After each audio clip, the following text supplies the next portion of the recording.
거대한 보잉 787기가 인천국제공항 활주로에 묵직하게 내려앉았다. 프랑크푸르트를 출발해 12시간이 넘는 비행의 끝이었다. 엔진의 굉음이 서서히 잦아들자 비즈니스 클래스 객실에는 다시 정적이 찾아왔다. 나는 읽고 있던 책을 덮고 정장 바지에 주름을 폈다. 그리고 머리 위 짐칸에서 기내용 캐리어를 꺼내 탑승교를 빠져나왔다. 서울의 끈적하고 무더운 여름 공기가 훅 얼굴을 스쳤다. 도시 특유의 옅은 먼지 냄새가 섞여 있었지만 오래 떠나 있던 사람에게는 신기하게도 고향에 돌아온 듯한 안도감을 주는 향기였다.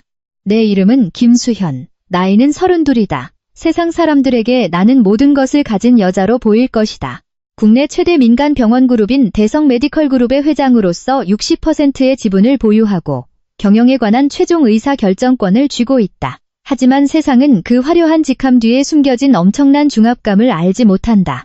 아버지가 갑작스러운 사고로 돌아가신 후 그 거대한 기업을 나 혼자 짊어져야만 했다.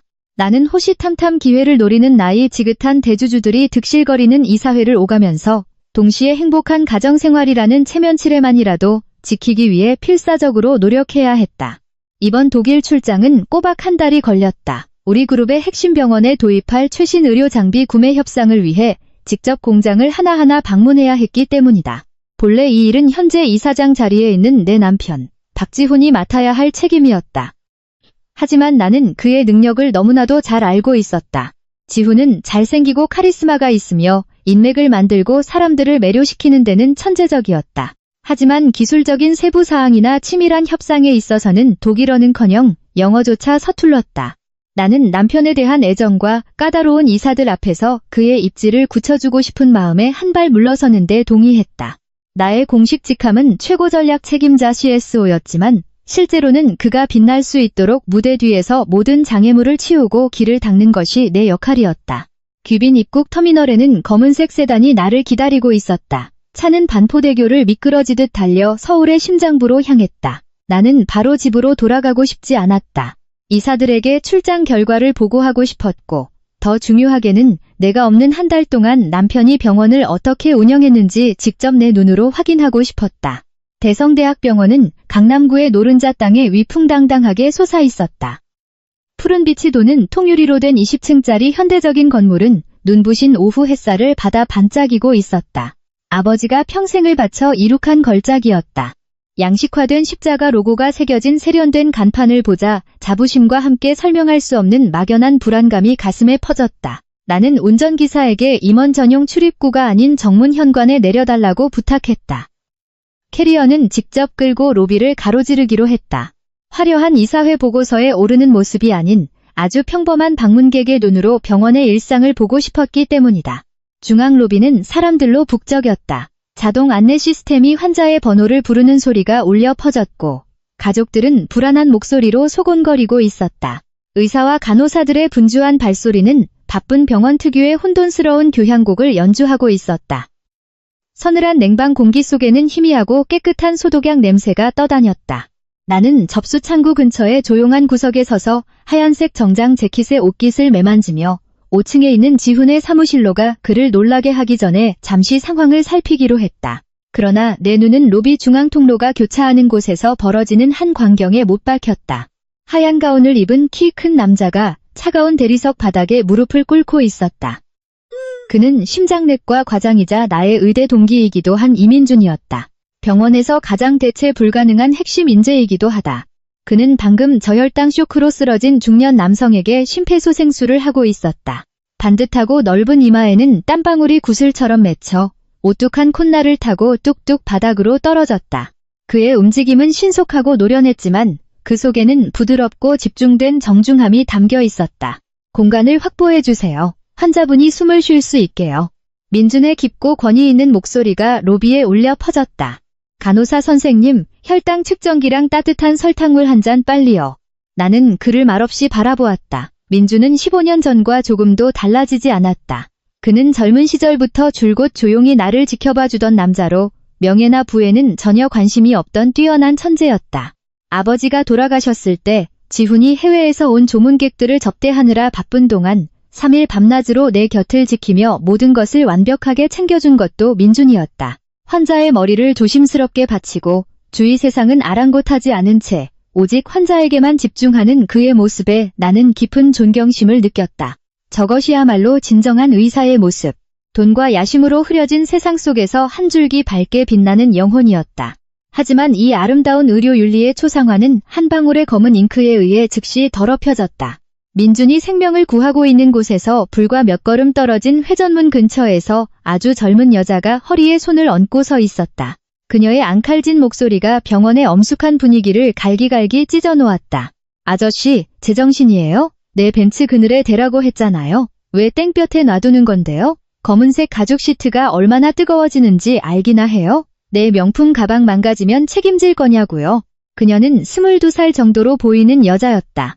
얼굴은 두꺼운 화장으로 떡칠되어 있었고 입술은 저속할 정도로 새빨간색으로 칠해져 있었다.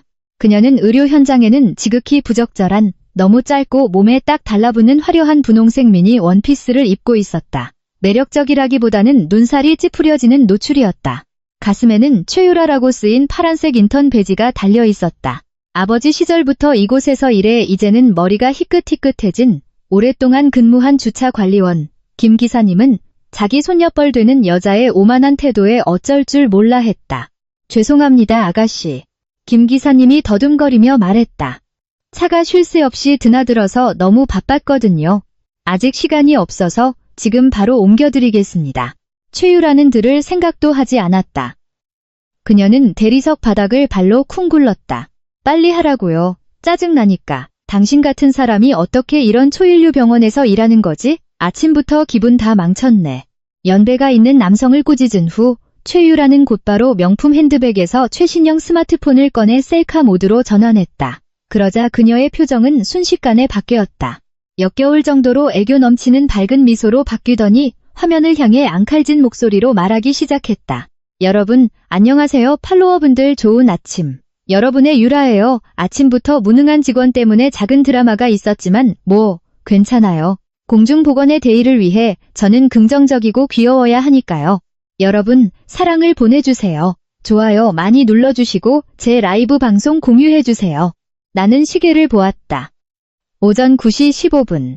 출근 시간보다 1시간이 넘게 지각한 직원이 복장 규정을 위반한 차림으로 이제 중앙 로비에 서서 연상의 동료에게 고함을 치고 근무 시간에 자신의 개인적인 드라마를 라이브로 방송하고 있는 것이다. 피가 얼굴로 쏠리기 시작하며 관자놀이 혈관이 지끈거렸다. 이것이 내가 지키겠다고 맹세한 전문적인 기준이란 말인가? 이것이 아버지와 내가 힘들게 쌓아 올린 문화의 얼굴이란 말인가?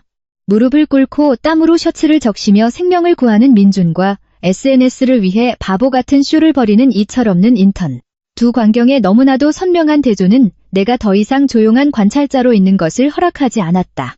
나는 캐리어 손잡이를 굳게 쥐고 리더로서의 냉정을 되찾기 위해 심호흡을 한 뒤 입구를 향해 의연한 발걸음으로 걷기 시작했다. 나는 김 기사님에게 다가가 그의 어깨에 살며시 손을 얹고 안심시켰다. 그는 깜짝 놀라 얼굴을 들었고 연륜이 쌓인 그 눈이 나를 알아보고는 크게 뜨였다. 그가 회장님 하고 부르려는 순간 나는 재빨리 입술에 손가락을 대고 조용히 하라는 신호를 보냈다. 아직 내 정체를 밝히고 싶지 않았다. 이 작은 드라마가 어떻게 전개될지 보고 싶었다. 나는 아직 스마트폰에 정신이 팔려 입술을 내밀고 포즈를 취하고 있는 최유라 쪽으로 돌아섰다. 실례합니다. 내 목소리는 조용했지만 단호하고 권위가 있었다. 여기는 병원입니다. 당신이 연장자에게 고함을 치는 패션쇼나 시장이 아니라 치유를 위한 공간입니다. 그리고 근무 시작은 오전 8시일 텐데요. 지금은 9시가 넘었습니다. 당신은 지각했고 소란을 피우고 있습니다.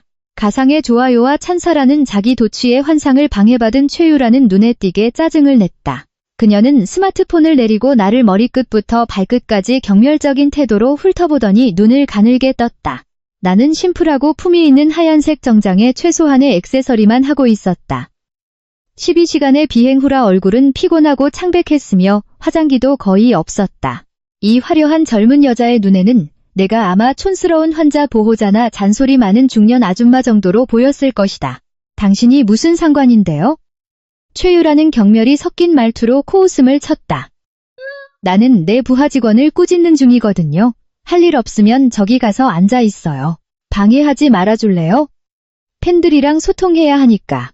그렇게 말하고는 그녀는 다시 스마트폰을 들어 올려 내 얼굴에 무례하게 카메라를 들이밀었다. 그녀의 목소리는 앙칼지고 귀에 거슬렸다. 여러분, 이것 좀 보세요. 어떤 신경질적인 아줌마 때문에 제 하루가 엉망진창이에요. 분명 남편한테 차이기라도 했나 봐요.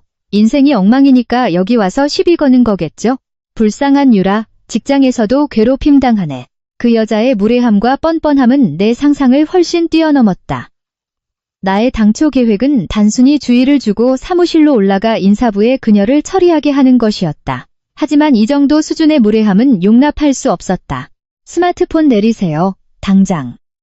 내 목소리는 낮고 위압적이었고 내 눈은 그녀를 똑바로 응시했다. 병원의 규칙과 타인의 존엄성을 존중하라고 부탁하는 겁니다. 만약 허락 없이 계속 촬영하고 사람들을 모욕한다면 보안팀을 불러 당신을 퇴거시키고 문제 삼겠습니다. 어머, 지금 나 협박하는 거예요? 최유라의 눈이 동그래지고 두꺼운 화장을 한 얼굴이 조소로 일그러졌다. 갑자기 그녀는 내가 전혀 예상하지 못했던 행동을 했다. 크고 반쯤 마신 아이스 아메리카노를 들고 있던 그녀는 부자연스럽게 돌아보는 척했지만 실제로는 의도적으로 내게 부딪혀왔다. 차가운 검은 액체가 컵 가득, 내 깨끗한 하얀색 정장을 완전히 적셨다. 커피는 빠르게 번져 옷감을 물들이고 바닥으로 뚝뚝 떨어져 내 발밑에 검은 웅덩이를 만들었다. 끈적끈적하고 차가운 감촉에 소름이 끼쳤다. 진한 커피 향이 코를 찔렀다. 이 정장은 아버지가 마지막 생신에 주신 선물이었다. 이제 이 유치하고 계산된 행동에 의해 더럽혀지고 만 것이다. 내가 반응하기도 전에 최유라는 연극적인 울음소리를 냈다. 그녀의 거짓 흐느낌이 로비에 울려 퍼져 안내 방송 소리를 삼키고 주위 모든 사람의 주목을 끌었다. 어머나, 세상에. 뭐 하는 거예요? 앞 좀 보고 다녀요. 당신이 날 밀었잖아요. 내 예쁜 옷 다 망가졌네. 그녀는 히스테릭하게 울면서 동시에 스마트폰의 라이브 방송을 슬쩍 확인했다. 그녀의 연기는 아카데미 상감이었다. 악어의 눈물이 뺨을 타고 흘렀다. 여러분 모두가 증인이에요. 어떤 미친 환자 보호자가 의료 종사자를 폭행했어요. 지훈 오빠가 이 옷 사줬단 말이에요. 맞춤 제작이라고요. 300만 원 가까이 했는데 다 망가졌어. 이 얼룩 어떻게 지워요? 군중 속에서 웅성거림이 일었다. 무슨 일이 있었는지 제대로 보지 못한 사람들은 나를 비난과 동정이 뒤섞인 표정으로 쳐다봤다. 몇몇은 자신의 스마트폰을 꺼내 이 소란을 녹화하기 시작했다. 관중의 시선을 모았다고 생각한 유라는 기세등등해졌다. 그녀는 내게 더 가까이 다가와 나에게만 들릴 듯한 아기의 찬 속삭임으로 목소리를 낮췄다. 지금 당장 사과하고 이 옷값 변상해. 내 남편이 누군지 알아? 내 남편은 이 병원 전체의 이사장인 박지훈이라고. 그는 여기서 누구든 고용하고 해고할 힘이 있어. 나한테 거슬리면 당신이랑 당신 가족 전부 블랙리스트에 오를 줄 알아. 이 동네 어떤 의사도 다시는 너희들을 봐주지 않을 테니까. 이 뻔뻔하고 저속한 여자의 입에서 그 이름이 나오는 것을 듣는 것은 내장을 칼로 도려내는 듯한 느낌이었다. 내 남편, 이사장 박지훈. 내가 전적으로 신뢰했던 남자. 내 자신의 경력을 희생하면서까지 지지해온 남자. 그가 언제부터 이렇게 젊고 오만한 애인을 두고 이 신성한 직장에서 그녀가 권력을 휘두르도록 내버려 두게 된 것일까. 나는 정장에 번진 커피 얼룩을 내려다보고 다시 최유라의 의기양양한 얼굴을 쳐다봤다. 분노로 폭발하는 대신 갑자기 웃음이 터져나왔다. 쓰디쓴 공허한 웃음이었다. 나는 침착하게 핸드백에서 손수건을 꺼내 손에 묻은 끈적한 액체를 닦아낸 뒤 고개를 들었다. 내 시선은 메스처럼 날카로웠다. 당신 남편이 이사장 박지훈이라고 했죠?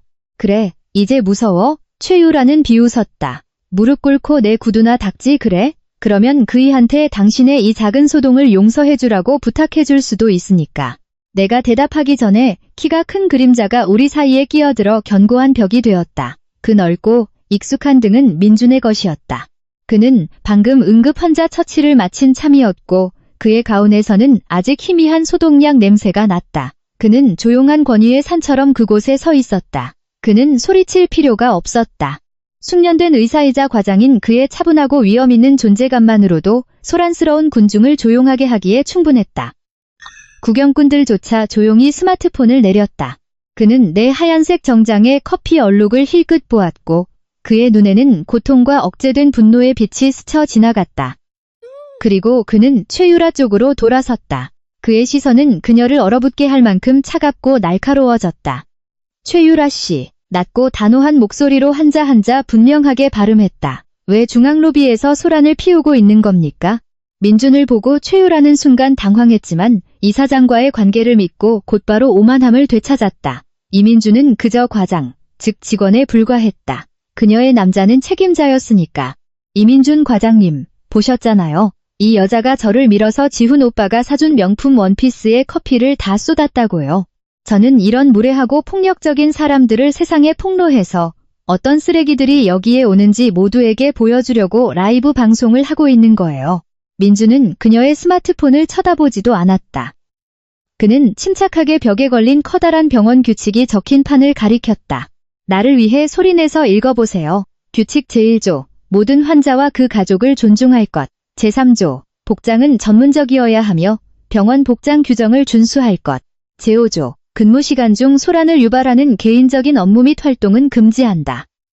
자, 자신을 보고 당신이 그 규칙 중 몇 개를 어겼는지 말해보세요. 최유라는 말을 잃었고 얼굴이 분노로 붉어졌다. 그녀는 잠시 더듬거리다 반박했다. 나는 특별해. 지훈 오빠가 창의성을 위해 내 마음대로 입어도 된다고 했단 말이야. 당신은 그냥 월급쟁이 의사잖아. 무슨 권리로 나를 설교하는 거야? 당장 지훈 오빠한테 당신을 해고하라고 말할 거야. 민준의 뒤에 서서 나는 그녀의 말을 들으며 상황의 완벽하고 처절한 아이러니를 느꼈다. 지훈은 내 등 뒤에서 이처럼 애인을 두고 마치 그녀가 이곳의 주인인 것처럼 제멋대로 행동하게 놔두었던 것이다. 하찮은 인턴이 감히 심장내과 과장을 월급쟁이라 부르고 자신의 끔찍한 행동의 방패로 이사장을 이용하다니. 민주는 짧고 냉소적인 미소를 지었다. 그의 평소 진지한 얼굴에서는 좀처럼 볼 수 없는 표정이었다. 월급쟁이 의사? 맞습니다. 하지만 나는 내 기술, 내 성실함, 그리고 생명을 구하기 위한 지식 때문에 고용되었죠. 그런데 당신은 여기서 무엇을 하고 있습니까? 당신은 그저 몇 개의 가상 좋아요와 공허한 칭찬을 위해 신성한 의료라는 직업을 값싸게 만들고 이 병원의 명성을 더럽히고 있을 뿐입니다. 그는 그녀에게 한 걸음 다가갔고 그 위압적인 존재감에 그녀는 본능적으로 뒷걸음질 쳤다. 당신은 박지훈 이사장의 연인이라고 주장하는 것 같은데 한 가지 진실을 알려주죠. 조금이라도 자존심과 품위가 있는 여성이라면 공공장소에서 그런 부적절한 관계를 자랑하지 않습니다. 그리고 김 기사님 같은 연장자에게 그렇게 무례하게 굴지도 않죠. 민준의 말은 최유라의 연약한 자존심을 꿰뚫는 바늘과 같았다. 그녀의 얼굴은 수치심과 분노로 불타올랐다. 군중의 여론이 바뀌기 시작했다. 속삭임은 이제야 한 옷을 입은 해로운 여자에게 곧장 향해 있었다. 저 의사 말이 맞아. 품위가 없네. 저 옷차림 좀 봐. 꼭 유흥업소 여자 같아. 저 하얀 정장 입은 불쌍한 분은 이유 없이 커피 세례를 받았잖아. 보기에도 교양 있는 분 같은데. 고립된 것을 깨달은 최유라는 마지막 수단인 피해자 연기에 의존했다. 그녀는 스마트폰을 향해 소리쳤고 얼굴에 눈물을 흘렸다. 여러분, 저 사람들이 저를 집단으로 괴롭혀요. 여기 의사들은 서로 감싸면서 약한 사람을 괴롭힌다고요. 저는 혼자예요. 지훈 오빠 어디 있어요? 당신 여자친구 좀 도와줘요. 저 사람들이 날 죽이려고 해요. 민주는 나를 향해 돌아섰다. 그의 표정은 부드러워졌고 눈에는 오랫동안 말하지 못한 걱정의 빛이 가득했다. 수연아, 그가 조용히 물었다. 정말 괜찮아? 커피 때문에 화상은 안 입었고? 나는 고개를 저으며 마음속은 폭풍이 몰아치고 있었지만 그를 안심시키기 위해 작게 미소 지었다. 괜찮아, 민준아. 나를 위해 나서줘서 고마워. 그는 아마 보안팀을 부르려 했던 것 같지만 나는 그의 팔에 살며시 손을 얹어 그를 제지했다. 내 손 더럽히게 하지 마. 내가 속삭였다. 이건 집안 문제니까 내가 처리하게 해줘. 내 모범적인 남편이 이 상황에서 과연 누구를 변호할지 보고 싶거든. 나는 아직도 지훈의 이름을 비명처럼 외치고 있는 최유라를 똑바로 쳐다봤다. 좋아. 박지훈을 부르고 싶다고? 내가 도와주지. 이 작은 연극이 어떻게 끝나는지 한번 보자고. 나는 침착하게 핸드백에서 스마트폰을 꺼냈다. 화면에는 오전 10시 15분이라고 표시되어 있었다. 내 비서가 보낸 상세한 일정에 따르면 지훈은 5층 특별회의실에서 보건복지부 대표단과 싱가포르의 주요 투자자들과 매우 중요한 회의를 하고 있을 시간이었다. 그는 자신의 대외적인 이미지에 집착했고 항상 선견지명이 있는 원칙주의적인 리더로 보이길 원했다. 나는 연락처 목록에서 내 사랑이라는 이름을 찾았다. 한때는 내게 따스함을 주었지만 이제는 위가 뒤틀리는 듯한 기분을 느끼게 하는 이름이다. 나는 통화 버튼을 눌렀다. 통화음이 길게 울렸다. 그는 아마 의료 윤리와 전략적 비전에 관한 장황한 연설을 하고 있을 것이다. 그것은 그가 나와 아버지에게서 앵무새처럼 따라한 것들이지만 마침내 그가 받았다. 지훈의 목소리는 다급한 속삭임이었지만 그는 여전히 평소에 거짓된 상냥함을 유지하려 애썼다. 수연아, 나야. 지금 부처분들이랑 파트너들이랑 엄청 중요한 회의 중이야. 정말 정신없네. 귀국했어? 왜 말 안 했어? 내가 마중 나갔을 텐데. 나는 그의 공허한 질문에 대답하지 않았다. 나는 침착하게 통화를 스피커폰으로 전원하고 볼륨을 최대로 높였다. 로비는 조용해졌고 울고 있던 최유라를 포함한 모두가 귀를 기울였다. 회의 중이라고? 내 목소리는 겨울바람처럼 차갑고 날카로웠다. 아주 중요한 회의야, 수연아. 지금은 빠져나갈 수가 없어. 집에 가서 좀 쉬고 목욕하고 잠 좀 자. 오늘 밤에 일찍 들어가서 전부 다 만회해줄게. 약속할게. 지훈은 다정한 남편 연기를 계속했다. 나는 그의 말을 날카롭게 잘랐다. 집에 돌아올 필요 없어. 지금 당장 중앙 로비로 내려와. 로비?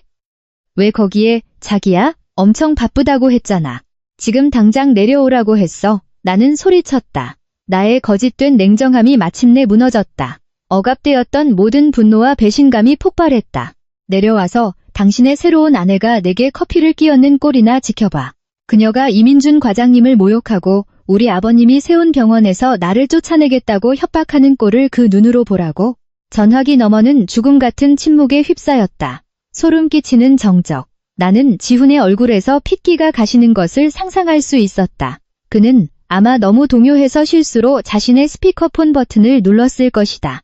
혹은 특별 회의실이 매우 조용했기 때문에 내 분노의 찬 목소리가 방 안의 모든 공무원과 투자자들에게 들렸을지도 모른다. 전화기 너머에서 의자가 덜컹거리며 끌리는 소리가 들렸고 이어서 지훈의 더듬거리고 횡설수설하는 목소리가 들려왔다. 수연아, 그게 무슨 말이야? 탈이 병원에 있는 거야? 무슨 새로운 아내? 진정해. 동시에 내 맞은편에 서 있던 최유라가 창백해지기 시작했다. 그녀는 전화 속 목소리를 인식했다. 그것은 틀림없이 그녀의 지훈 오빠, 매일 밤 그녀에게 달콤한 말을 속삭이던 남자였다. 하지만 왜 이 권력 있는 남자가 이 촌스러운 아줌마에게 이토록 두려움과 복종의 태도로 말하고 있는 것일까? 왜 그는 그녀를 자기라고 불렀을까? 5분 주겠어. 내가 말했다. 한마디 한마디가 사형 선고와 같았다. 5분 안에 이 로비에 나타나지 않으면 내 변호사인 윤 변호사님께 필요한 모든 서류를 당신 회의실로 직접 가져가게 해서 당신과 당신 파트너들과 함께 이 문제를 논의하게 할 테니까. 나는 그가 대답할 기회도 주지 않고 전화를 끊었다. 병원의 로비는 섬뜩할 정도로 조용해졌다. 들리는 것은 에어컨의 윙윙거리는 소리뿐이었다. 모든 시선이 커피로 얼룩진 정장을 입고 범상치 않은 권위, 즉 진정한 책임자의 아우라를 뿜어내는 내게 쏠려 있었다. 민주는 내 옆에서 팔짱을 끼고 있었고 그의 얼굴에는 엄격한 만족감과 신뢰의 표정이 떠올라 있었다. 그는 진짜 드라마가 이제 막 시작되려 한다는 것을 알고 있었다. 최유라는 떨고 있었고 스마트폰이 손에서 미끄러져 떨어질 뻔했다. 그녀는 완전히 불신의 찬눈으로 나를 쳐다봤고 붉은 입술이 파르르 떨렸다. 당신, 누구야? 나는 그녀를 보고 미소 지었다. 온화하면서도 무서울 정도로 차가운 미소였다. 왜 라이브 방송 껐어? 계속하지. 당신 남편이 그의 법적인 아내를 어떻게 대하는지 모두에게 보여주자고. 그 5분은 지훈의 인생에서 가장 긴 시간이었고 최유라의 권력에 굶주린 망상의 마지막 순간이었다. 나는 등을 꼿꼿이 세우고 서서 내가 배신자들에게 곧 풀어놓을 폭풍을 기다렸다. 로비의 분위기는 칼로 베일듯 팽팽했다. 환자부터 간호사까지 구경꾼들은 본능적으로 좌우로 갈라져 바닥 중앙에 거대한 원을 만들었다. 마치 작은 콜로세움 같았다. 그 중심에 나와 민준, 그리고 최유라가 서 있었다. 최유라는 아직 전화통화의 충격에서 벗어나지 못했다. 그녀는 스마트폰을 내렸고 더는 내게 들이밀 용기는 없었지만 엄지손가락은 아직 몰래 녹화 버튼 위에 있었다. 그녀의 교활하고 계산적인 마음속에는 작은 희망의 조각이 남아있었을지도 모른다. 그녀는 내가 지훈의 강력한 비즈니스 파트너거나 최악의 경우 그가 항상 불평하던 지루한 전업주부일 것이라고 기대했다. 그녀는 아직 자신의 아름다움과 지훈이 속삭여주던 달콤한 거짓말을 믿고 있었다. 날 겁주려 해도 소용없어. 유라의 목소리는 떨렸지만 용기를 되찾으려 애쓰며 더듬거렸다. 지훈 오빠는 날 사랑해. 그가 그랬어. 당신이 그의 아내라 해도 그건 그냥 명목상의 관계일 뿐이라고. 남자는 다 늙은 아내에게 질려서 새롭고 자극적인 걸 찾는 법이라고. 그리고 나는 아주 자극적인 여자거든. 나는 그녀의 값싼 도발에 응하지 않았다. 스마트폰을 꺼내 가장 신뢰하는 법률 고문인 윤 변호사에게 짧은 메시지를 보냈다. 윤 변호사님, A 파일을 중앙 로비로 가져오세요. 즉시 때가 됐습니다. 윤 변호사는 즉시 답장했다. 알겠습니다. 회장님, 엘리베이터에 있습니다. 민준이 내게 더 가까이 다가와 그의 단단한 몸으로 군중의 호기심 어린 시선과 스마트폰 카메라로부터 나를 가려주었다. 정말 여기서 이렇게 할 거야, 수연아? 그가 속삭였다.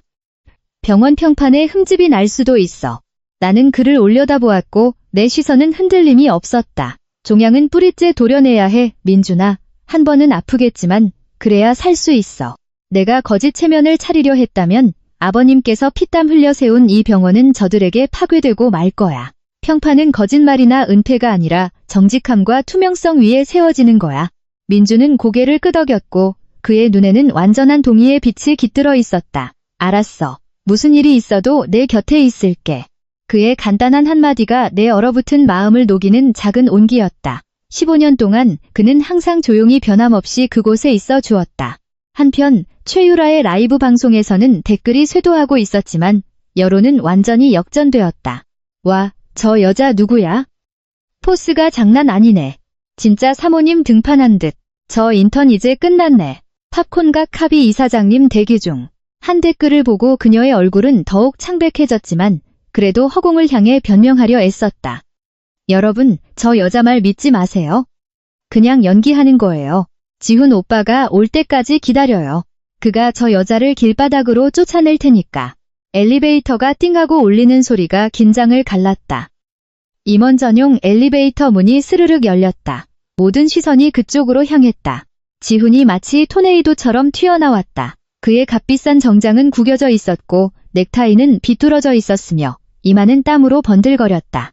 그는 마치 마라톤을 뛴 사람처럼 거친 숨을 몰아쉬었고 평소에 세련된 모습은 어디에도 없었다. 그는 혼란스러운 광경을 보고 미친 듯이 눈을 굴렸다. 그의 시선은 상처받은 자존심의 표정으로 서 있는 최유라에게 닿았다. 그는 순간 얼어붙었지만 이내 내 시선과 부딪혔다. 나는 팔짱을 낀 채 그를 마치 한 마리의 벌레를 보듯 쳐다보고 있었고 내 옆에서는 민준이 감출 수 없는 경멸의 눈빛으로 그를 쏘아보고 있었다. 지훈은 자신의 통치가 끝났음을 깨달았다. 지훈을 보자 최유라는 물에 빠진 사람이 지푸라기라도 잡듯 그에게 매달렸다. 그녀는 거짓된 자존심을 모두 버리고 그에게 달려가 그 팔에 매달리며 애교 섞인 목소리를 냈다. 오빠, 와줬구나. 봐, 이 미친 여자랑 저 쪼잔한 이민준이 날 괴롭혔어. 나한테 커피를 붓고 해고하겠다고 협박했단 말이야. 보안팀 불러서 저 사람들 쫓아내줘. 지훈은 팔을 그녀에게 잡힌 채 경직되어 있었다. 그는 나를 쳐다보며 입술을 움직였지만 아무 말도 나오지 않았다. 그의 얼굴에는 공포가 새겨져 있었다. 그는 누구보다도 잘 알고 있었다. 눈앞의 여자는 단순히 그의 아내가 아니었다. 그녀는 회장 그의 운명과 이사장이라는 직함, 그리고 그가 누리는 모든 부를 그 손바닥 안에 쥐고 있는 인물이었다. 박지훈 씨. 내가 입술을 비틀며 그를 떨게 하는 미소를 지으며 재촉했다. 왜 그러세요, 이사장님? 당신의 사랑스러운 연인이 정의를 외치고 있잖아요. 뭐라도 해야 하지 않겠어요? 최유라는 지훈의 기묘한 망설임을 느끼고 그의 팔을 흔들었다. 왜 그래, 오빠? 말 좀 해봐. 다들 보고 있잖아. 당신이 책임자라는 걸 보여줘야지. 지훈은 최유라를 돌아보았다. 그의 눈빛은 더 이상 연인의 애정이 아니었다. 순수하고 완전한 증오였다. 그는 이 어리석고 오만한 여자가 방금 자신의 경력을 뿌리째 날려버릴 폭탄의 도화선에 불을 붙였다는 것을 깨달았다. 그리고 그것은 일어났다. 짝, 날카롭고 폭발적인 소리가 로비에 울려 퍼졌다. 지훈은 팔을 휘둘러 최유라의 뺨을 무자비하게 후려쳤다. 그 충격에 그녀는 비틀거리며 뒤로 넘어졌고 대리석 바닥에 강하게 부딪혔다. 스마트폰이 그녀의 손에서 날아가 타일 바닥을 미끄러져 갔고 라이브 방송은 아직 켜진 채였다. 최유라는 뺨을 움켜쥐었다. 그곳에는 이미 붉은 5손가락 자국이 선명하게 떠올라 있었다. 그녀는 믿을 수 없다는 듯 눈을 크게 뜨고 지훈을 올려다봤다. 그녀는 무슨 일이 일어나고 있는지 이해할 수 없었다. 불과 어젯밤까지만 해도 영원한 사랑을 맹세하고 집과 차를 사주겠다고 약속했던 남자가 지금 수백 명의 사람들 앞에서 자신을 때리고 있는 것이다. 닥쳐. 지훈은 공포와 분노로 갈라진 목소리로 소리쳤다. 네가 뭔데 감히 내 아내라고 짓거려. 난 너 몰라. 미친 거 아니야? 이런 거짓말 퍼뜨리지 마. 로비 전체가 경악에 휩싸였다. 그 반전은 충격적이고 잔인했으며 더할 나위 없이 비참했다. 지훈은 다급히 나를 향해 돌아섰다. 그의 공격적인 태도는 즉시 사라지고 비굴하고 필사적인 표정으로 바뀌었다. 그는 두 손을 모으고 떨리는 목소리로 말했다. 수연아, 진정해. 제발 설명하게 해줘. 난 정말 저 여자가 누군지 몰라. 아마 집착 심한 팬이거나 관심을 끌고 싶은 망상증 환자일 거야. 제발 날 믿어줘. 내 아내는 너뿐이야. 나는 그의 비참한 연기를 보며 치밀어 오르는 구역질을 느꼈다. 자신의 행동에 책임지기를 거부하고 자신을 구하기 위해 애인을 아무런 망설임 없이 내치는 남자. 바닥에 쓰러져 있던 최유라는 순간의 충격에서 제정신으로 돌아왔다. 육체적인 고통은 대중 앞에서 당한 굴욕에 비하면 아무것도 아니었다. 그녀는 자신이 배신당했고 쓰고 버린 장난감처럼 버려졌다는 것을 깨달았다. 그녀의 공격적인 본성이 고개를 들었다. 그녀는 모든 것을 내던지며 비명을 질렀다. 박지훈. 감히 날 때려? 날 모른다고? 그럼 어젯밤 임페리얼 팰리스 호텔 내 침대에 있던 건 누구였는데? 강남 고급 아파트 계약서에 내 이름으로 사인한 건 누구야? 몇 달 동안 나랑 자놓고 이제 와서 돈 많은 마누라가 오니까 모르는 척하는 거야? 그녀의 폭로는 지훈의 얼굴에 던져진 얼음물 한 바가지와 같았다. 그의 모든 부정은 이제 의미가 없어졌다. 바닥에 떨어진 스마트폰은 모든 단어, 모든 이미지를 인터넷에 송출하고 있었다. 너 당장 닥치지 못해. 지훈이 그녀를 입 다물게 하려고 달려들었지만 민준이 더 빨랐다. 그는 앞으로 나서 지훈의 어깨를 잡고 뒤로 밀쳐냈다. 꾸준히 단련한 의사의 힘은 호화로운 저녁 식사와 불륜으로 몸이 망가진 남자를 쉽게 제압했다. 그만두시죠. 민준이 차갑게 말했다. 더 이상 추태 부리지 마십시오. 이 기관의 명예를 더럽히고 있습니다. 나는 천천히 지훈에게 다가갔다. 대리석 바닥에 내 하이힐이 부딪히는 소리가 재판관의 의사봉 소리처럼 들렸다. 나는 그의 눈을 똑바로 쳐다봤다. 모든 애정의 흔적은 사라져 있었다. 저 여자를 모른다고 했지? 내 목소리는 무서울 정도로 차분했다. 그럼 왜 저 여자가 당신 사무실 출입카드를 가지고 있을까? 그리고 왜 저 여자 은행 계좌에 지난달 당신의 비밀 해외 계좌에서 20억 원이 입금되었을까? 지훈의 눈이 공포로 커졌다. 그는 내가 그 20억, 즉 그가 새로운 MRI 장비 조달 프로젝트에서 횡령한 돈에 대해 알고 있을 거라고는 상상도 못했다. 그는 몇 개의 유령 회사를 통해 완벽하게 숨겼다고 생각했다. 무슨 소리야? 난 그런 거 전혀 몰라. 지훈은 아직도 거짓말을 하려 필사적으로 더듬거렸다. 바로 그때 윤 변호사가 군중 속에서 나타나 두꺼운 파일을 손에 들고 있었다. 그는 내 옆으로 와 정중하게 고개를 숙이고 내게 폴더를 건넸다. 회장님, 여기에 완전한 은행 거래 명세서, 최유라 씨 명의의 아파트 구매 계약서, 그리고 지난 3개월간의 임페리얼 팰리스 호텔 보안 영상이 있습니다. 모두 합법적으로 확보했습니다. 나는 파일을 받아 지훈의 발밑에 던져버렸다. 하얀 종이들이 바닥에 흩뿌려지며 적나라한 진실을 모든 사람에게 드러냈다. 읽어봐. 나는 명령했다. 읽고 당신이 내 등 뒤에서 도대체 무슨 짓을 했는지 보라고. 지훈은 흩어진 서류들을 쳐다봤다. 그의 얼굴은 잿빛이었다. 그는 자신이 졌다는 것을 깨달았다. 그는 떨면서 무릎을 꿇고 내 정장 바지 끝을 잡고 애원했다. 수연아, 제발 용서해줘. 내가 잘못했어. 내가 끔찍한 실수를 저질렀어. 제발 우리 10년간의 결혼 생활을 봐서라도 용서해줘. 한 번만. 저 여자랑은 헤어질게. 맹세할게. 뭐든지 할게. 내 노예라도 될게. 제발 용서해줘. 병원의 이사장이 무릎을 꿇고 아내에게 울며 애원하는 모습은 로비에 또 다른 충격의 파도를 일으켰다.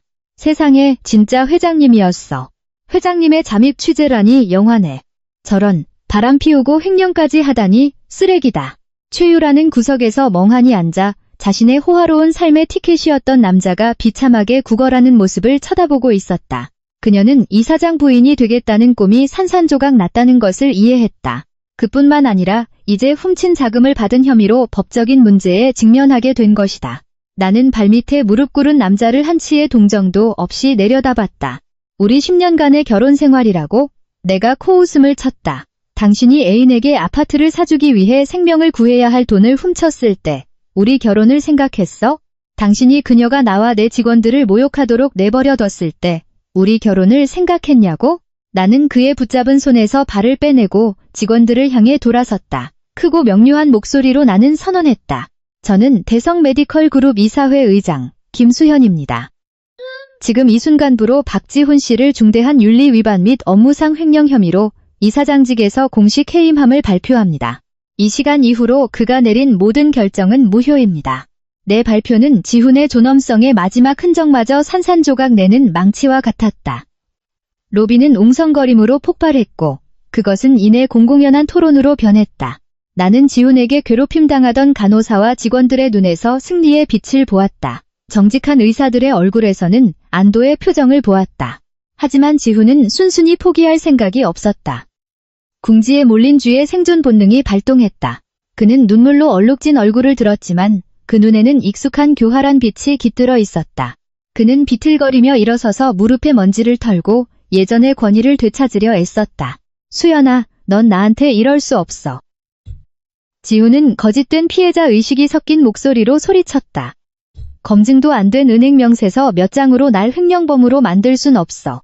그 20억은 새로운 병동 프로젝트를 위한 투자금이었다고. 서류 작업이 아직 안 끝났을 뿐이야.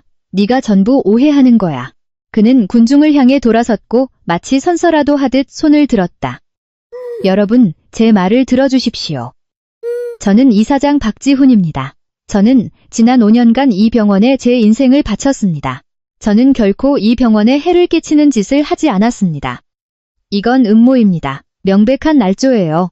나는 그의 서툰 연기를 침묵 속에서 지켜보았다. 새로운 병동에 대한 투자라고? 그가 즉석에서 지어낸 가련한 변명이었다. 그가 정말로 서류 탓을 하며 나와 법을 속일 수 있다고 생각했을까? 나는 한마디도 할 필요가 없었다. 다른 누군가가 군중 속에서 앞으로 나섰고 그 손에는 어떤 비난보다도 날카로운 진실이 들려 있었다. 새로운 병동에 대한 투자라고요? 민준의 차분하고 강철 같은 목소리가 공기를 갈랐다. 그는 앞으로 걸어 나오며 실시간 재고 데이터가 표시된 태블릿을 들고 있었다. 그는 지훈의 맞은편에 섰다. 머리 하나가 더 컸고 그 존재감은 압도적이었다. 그는 모두가 볼 수 있도록 태블릿을 높이 쳐들었다. 박 이사장님, 당신은 새로운 병동에 투자했다고 주장하지만 우리 자산 관리 시스템은 전혀 다른 이야기를 하고 있습니다. 2주 전, 당신은 최고 사양의 인공호흡기 10대와 차세대 MRI 시스템 구매를 결제했습니다.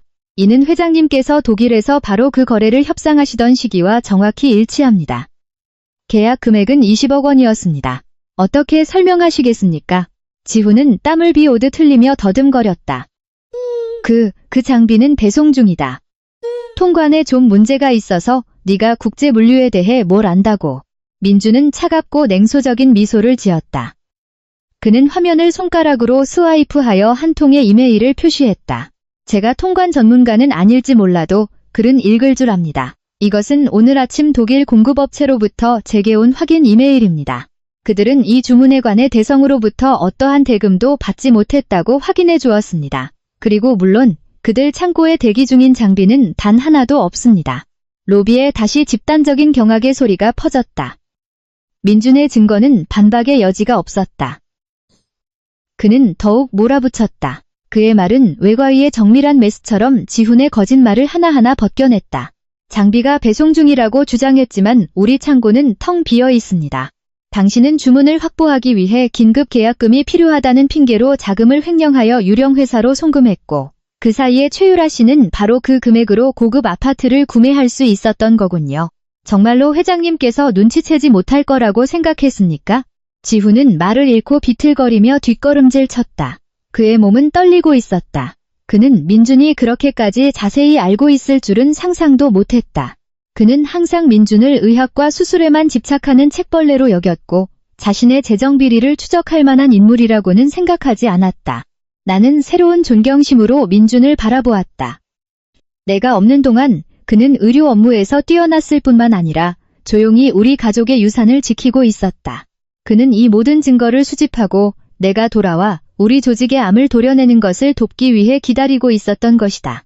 민준은 나를 향해 돌아섰다. 그의 시선은 확고했다. 회장님, 심장내과 과장이자 의료이사회의 일원으로서 이 장비의 부재가 이미 환자 치료에 부정적인 영향을 미쳤음을 확인할 수 있습니다. 박지훈 씨의 행동은 단순한 횡령이 아니라 우리 환자들의 생명에 대한 직접적인 위협입니다. 이것은 용서받을 수 없는 범죄입니다. 민준의 마지막 발언은 결정타였다. 지훈은 바닥에 주저앉았고 그의 눈은 공허했으며 모든 투지가 사라져 있었다. 진실은 누구의 눈에도 명백했다. 로비는 이제 공개 법정처럼 느껴졌다. 나는 지금이야말로 질서를 되찾고 나의 권위를 재확립할 순간임을 알았다. 나는 접수 창구의 작은 연단 위로 올라가 떨고 있는 접수원에게서 마이크를 받았다. 오늘 이 자리에 모이신 모든 직원, 환자분, 그리고 내빈 여러분. 내 목소리는 넓은 공간에 울려 퍼졌다. 오늘 여기서 일어난 일은 대성대학병원의 큰 수치입니다. 이 사회를 대표하여 이 불명예스러운 장면에 노출되신 모든 분께 진심으로 사과드립니다. 나는 군중을, 변화를 기다리는 바다를 쳐다봤다.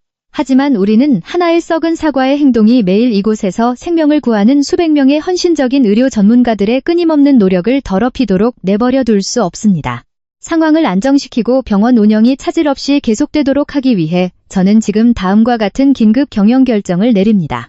당은 숨을 삼켰다. 첫째, 나는 아직 바닥에 웅크리고 있는 지훈을 가리켰다. 박지훈 씨는 해임되며 모든 직함과 책임을 박탈당합니다. 우리 법무팀은 지방검찰청과 전적으로 협력하여 그의 횡령 혐의를 기소하고 그의 과거 모든 활동을 조사할 것입니다.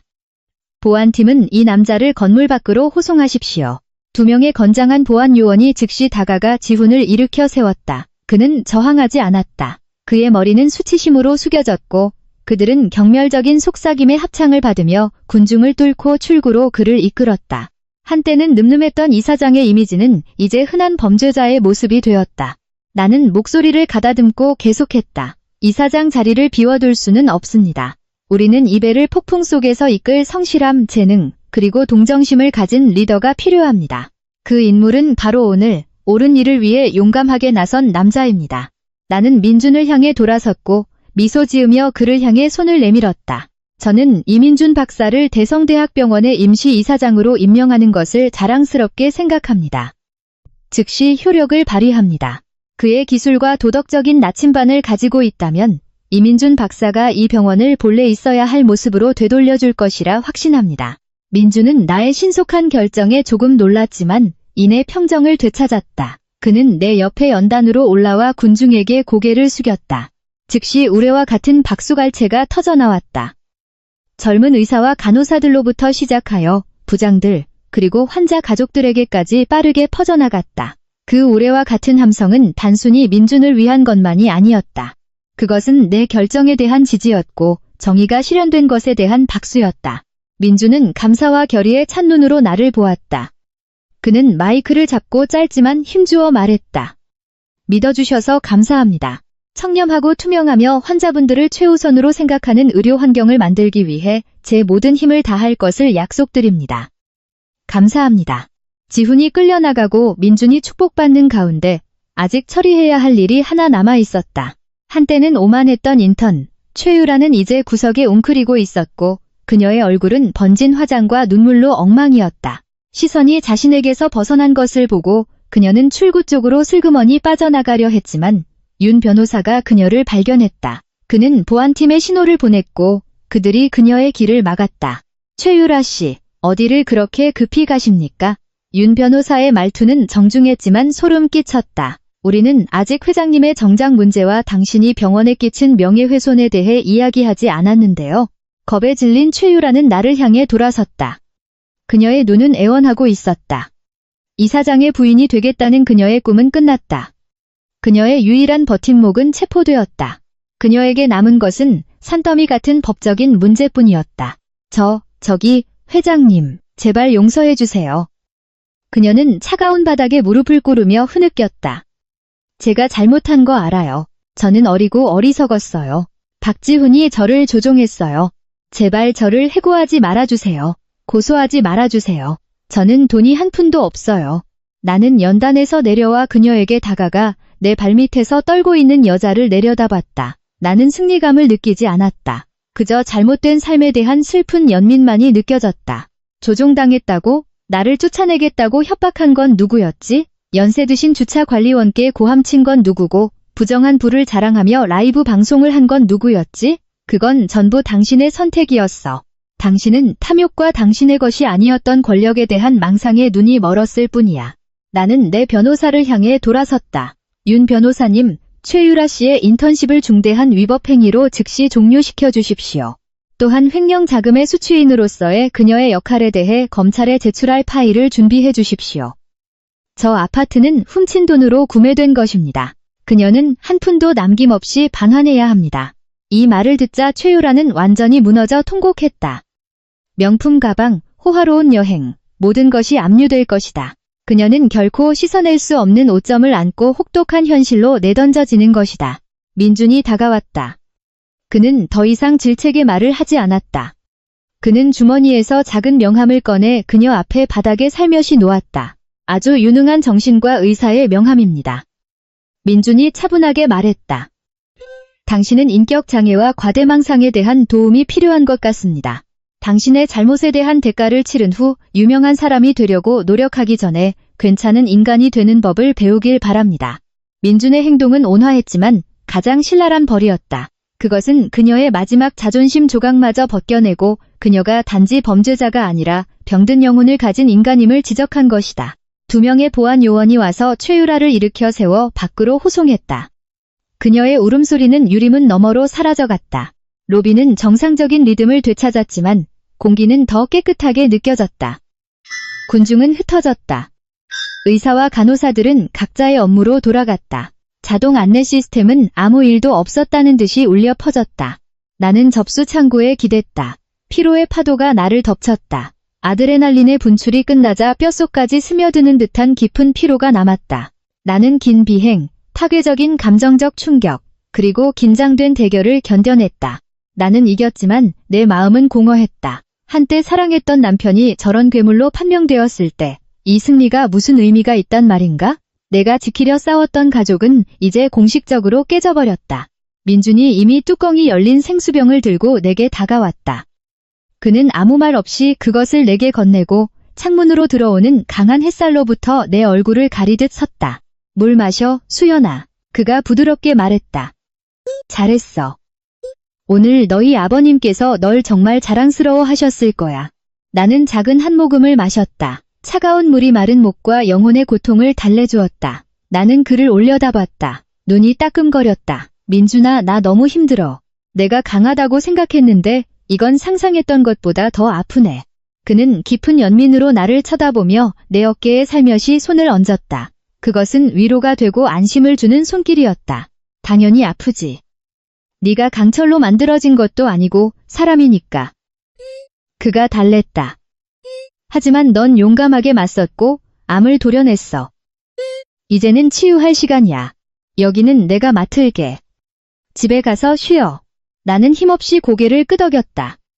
집에 가야 했지만 쉬기 위해서가 아니었다. 다음 전투, 즉 이혼을 준비할 시간이었다. 윤 변호사가 아직 파일을 들고 다가왔다.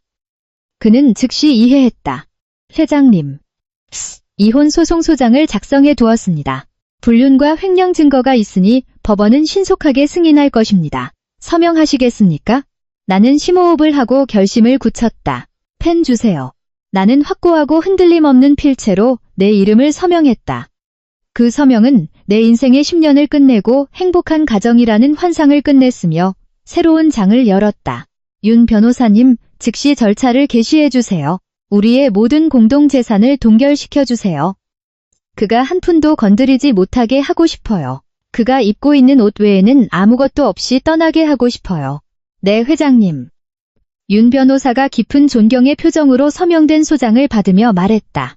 나는 민준을 향해 돌아섰고 작고 지친 미소를 지었다. 고마워, 민준아. 오늘 네가 없었으면 내가 어땠을지 모르겠어. 그는 따뜻하게 미소 지었고 그 미소는 진지한 얼굴을 환하게 밝혔다. 어색한 소리 하지 마. 너희 아버님께서 마지막에 박지훈이 어떤 인간인지 알아채셨어. 하지만 너무 늦었지. 그분께서 나한테 항상 널 지켜봐 달라고 약속하게 하셨어. 남자는 약속을 지키는 법이야. 나는 그의 눈 깊은 곳을 들여다보았고 단순한 우정뿐만 아니라 내가 오랫동안 간과해왔던 깊고 흔들림 없는 애정을 보았다. 하지만 지금은 그럴 때가 아니었다. 내게는 치유할 시간이 필요했고 그는 그것을 이해해 주었다. 나는 캐리어를 끌고 병원을 나섰다. 오후의 햇살이 보도에 내 긴 그림자를 드리웠다. 나는 고개를 높이 들고 내 과거의 폐허를 뒤로하고 걸었다. 앞에는 도전으로 가득하지만 희망으로도 가득한 미래가 놓여 있었다. 그리고 나는 오랜만에 처음으로 그 길을 혼자 걷는 것이 아니라는 것을 알고 있었다. 병원의 로비에 폭풍이 지나간 후 평화는 단지 쓰나미 전의 고요함에 불과했다. 내가 집에 도착해 침대에 쓰러지기도 전에 스마트폰이 미친 듯이 울리기 시작했다. 한 통의 전화가 아니라 뉴스 속보와 SNS로부터의 알림의 홍수였다. 스마트폰을 열자 선정적인 헤드라인과 악의적으로 편집된 사진들이 SNS를 통해 들불처럼 번지고 있었다. 질투에 미친 재벌가 아내, 젊은 인턴 폭행. 그 진상은 불륜 아내와 의사 내연남 남편에게 누명 씌워 회사 찬탈. 대성병원 드라마, 아내와 내연남의 잔혹한 쿠데타로 이사장 축출. 누군가 최유라의 라이브 방송을 다운로드하여 교묘하게 조작한 것이다. 그녀가 주차관리원을 꾸짖고 오만하게 자랑하던 부분은 잘려나가 있었다. 단지 내가 엄격하게 보이는 모습, 민준이 나를 보호하듯 나서는 모습, 지훈이 비참하게 무릎 꿇고 애원하는 영상만이 남아 있었다. 이 영상들에는 전문 댓글 부대에 의해 조작된 것이 분명한 수천 개의 악의적인 댓글이 달려 있었다. 저 아내의 차가운 얼굴 좀 봐. 정말 보통이 아니네. 불쌍한 남편. 집에서도 매일 저렇게 시달렸겠지. 저 의사랑 몇 년 동안 바람 피웠다던데 남편 쫓아낼 핑계였겠지. 나는 스마트폰을 떨어뜨렸다. 등골이 오싹했다. 나는 지훈의 비열함을 과소평가했다. 사실로 이길 수 없다는 것을 알자. 그는 여론을 이용해 나와 민준의 명예를 파괴하는 흑색 선전에 기댄 것이다.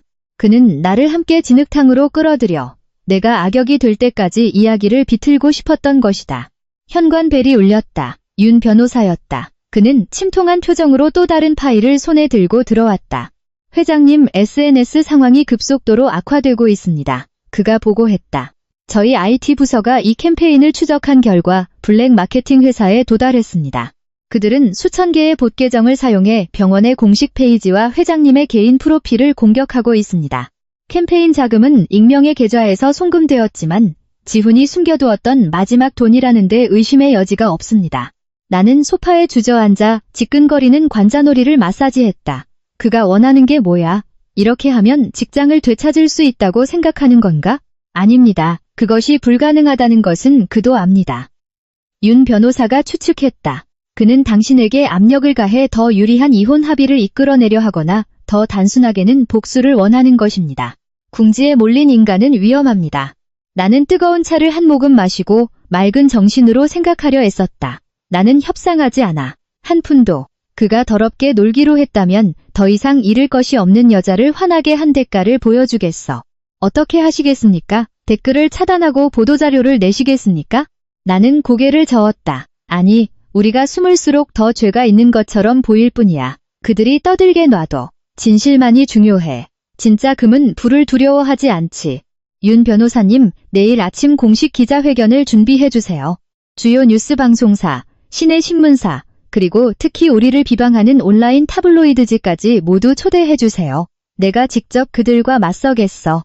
윤 변호사는 존경심에 가득 찬 눈으로 고개를 끄덕였다. 알겠습니다. 즉시 준비하겠습니다. 그날 밤 잠을 이룰 수 없었다. 나는 한때는 행복한 추억으로 가득했지만 이제는 차갑고 조용한 이 넓고 텅 빈 저택을 서성였다. 아이들 방을 들여다보았다. 나의 두 작은 천사들은 어머니 주위에서 몰아치는 폭풍을 모른 채 깊이 잠들어 있었다. 나는 아이들을 위해, 아버지의 유산을 위해, 그리고 나 자신을 위해 강해지겠다고 스스로에게 맹세했다. 나는 무너지지 않을 것이다. 다음 날 아침, 대성대학병원의 대강당은 기자들로 가득 찼다. 카메라 플래시가 끊임없이 터졌고 셔터 소리가 긴장되고 숨막히는 분위기를 자아냈다. 모두가 수십억 원 규모 스캔들의 내막을 알고 싶어 했다. 나는 단정하고 차분해 보이도록 화장한 얼굴에 심플하고 보수적인 검은색 원피스를 입고 방으로 들어섰다.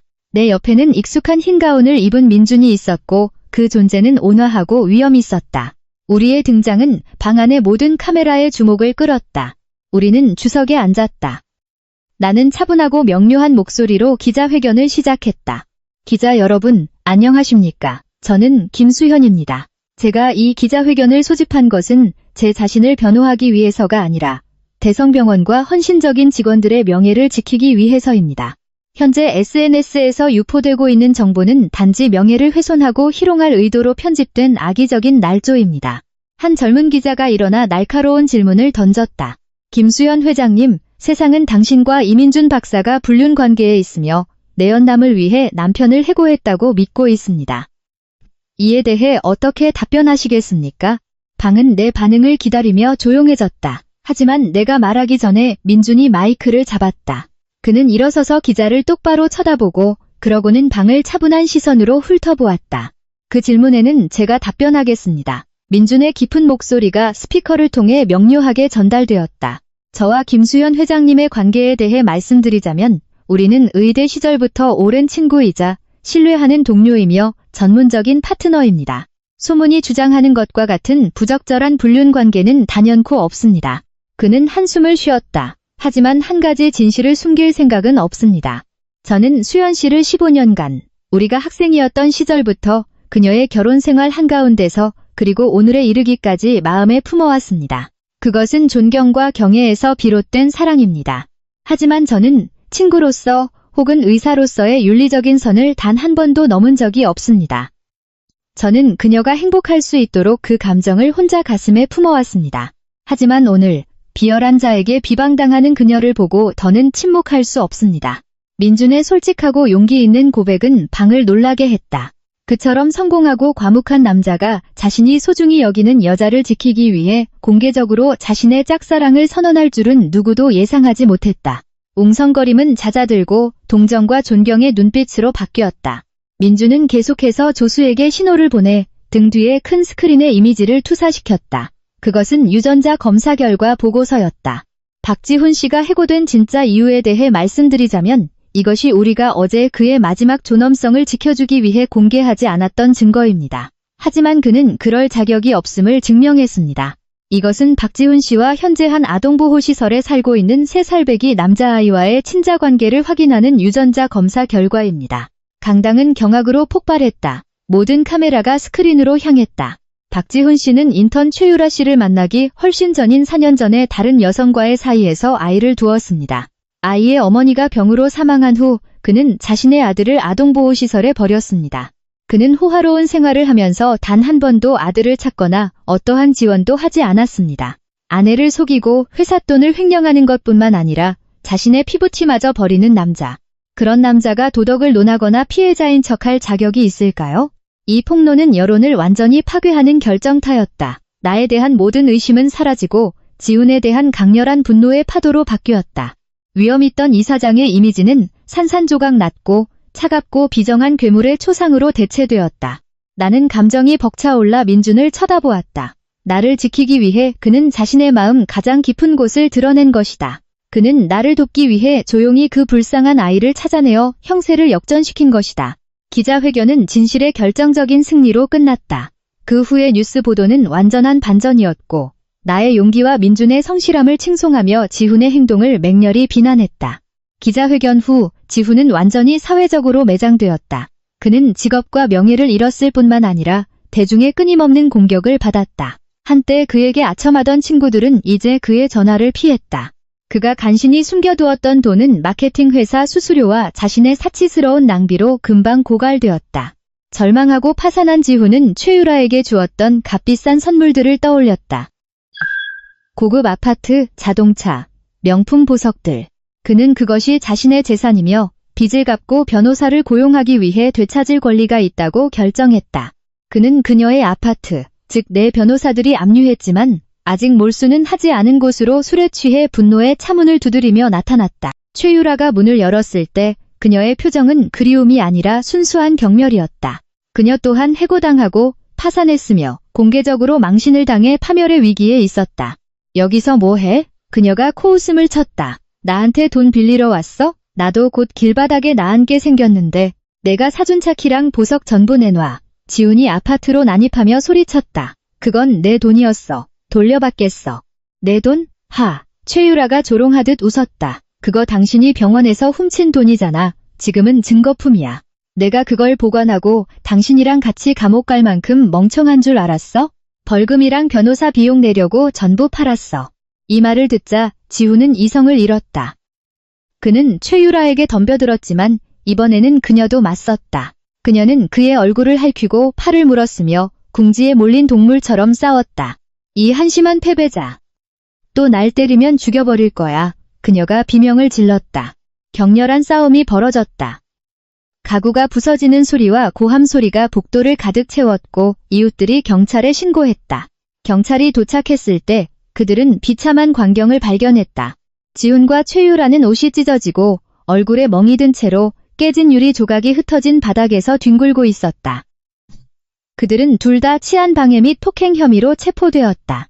다음 날 지훈이 수갑을 차고 부은 얼굴로 흐트러진 최유라의 옆에 앉아있는 사진이 비참한 주말, 몰락한 이사장과 애인, 훔친 재산 두고 난투극이라는 헤드라인과 함께 온라인에 게재되었다.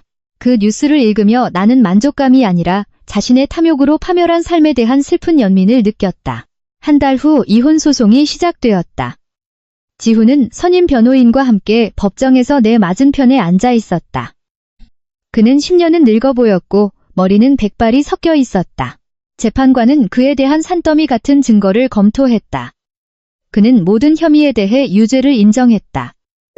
그는 희망이 없다는 것을 알았던 것이다. 재판관이 아이들의 단독 친권을 내게 주었을 때 그는 마침내 무너져 울음을 터뜨렸다. 아마도 그의 인간성의 마지막 한 조각이 나타난 것일지도 모른다. 그가 형사 재판을 받기 위해 끌려갈 때 그는 내 옆을 지나가며 속삭였다. 미안했다, 수연아. 나는 대답하지 않았다. 이제 와서 해도 의미가 없었다. 나는 몸을 돌려 햇살이 쏟아지는 법원 문을 향해 걸었다. 민준이 따뜻한 미소를 지으며 밖에서 나를 기다리고 있었다. 서울의 하늘은 눈부시게 맑은 파란색으로 새로운 시작을 알리고 있었다. 그 후 나는 대성을 재건하는데 모든 에너지를 쏟았다. 민준이 이사장으로서 내 곁에 있어 주었고 우리는 지훈이 남긴 부패를 청소하고 병원의 사명을 되살렸다. 대성은 회복했을 뿐만 아니라 번영했고 의료계의 탁월함과 성실함의 등대가 되었다. 지훈은 횡령죄로 감옥에서 20년형을 선고받았다. 최유라는 듣자 하니 지방 소도시의 한적한 편의점에서 일하게 되었고 그녀의 명성과 부에 대한 꿈은 조용한 계산기 소리에 축소되었다. 그 운명적인 날로부터 1년 후 쌀쌀한 가을밤, 민주는 나를 강변의 조용한 레스토랑으로 데려갔다. 식사 후 그는 작고 품위 있게 포장된 상자를 테이블 건너편으로 밀었다. 안에는 다이아몬드 반지가 아니라 놀랍도록 정교하고 세밀한 크리스털 인간 심장 모형이 들어있었다. 수연아, 그가 16년치의 감정이 담긴 목소리로 시작했다. 나는 심장 전문이야. 평생 심장을 연구하며 보냈지만 내가 완전히 이해하지 못했던 유일한 심장은 내 심장이었어. 이 크리스털 심장은 너에 대한 내 마음을 나타내. 투명하고 무조건적이며 변하지 않아. 네가 상처받았고 내 마음이 아물 시간이 필요하다는 걸 알아. 나를 내 개인 주치의로 삼아 남은 평생 그 심장을 돌보게 해주지 않을래? 행복의 눈물이 내 뺨을 타고 흘렀다. 나는 크리스털 심장에서 내 앞에 있는 남자, 의대 시절의 소년, 뛰어난 의사, 폭풍 속에서 나의 닻이 되어준 남자로 번갈아 시선을 보냈다. 네, 이민준 선생님. 나는 눈물을 흘리며 미소 짓고 속삭였다. 그렇게 할게요. 하지만 이 치료 계획이 평생 지속된다고 약속해주세요.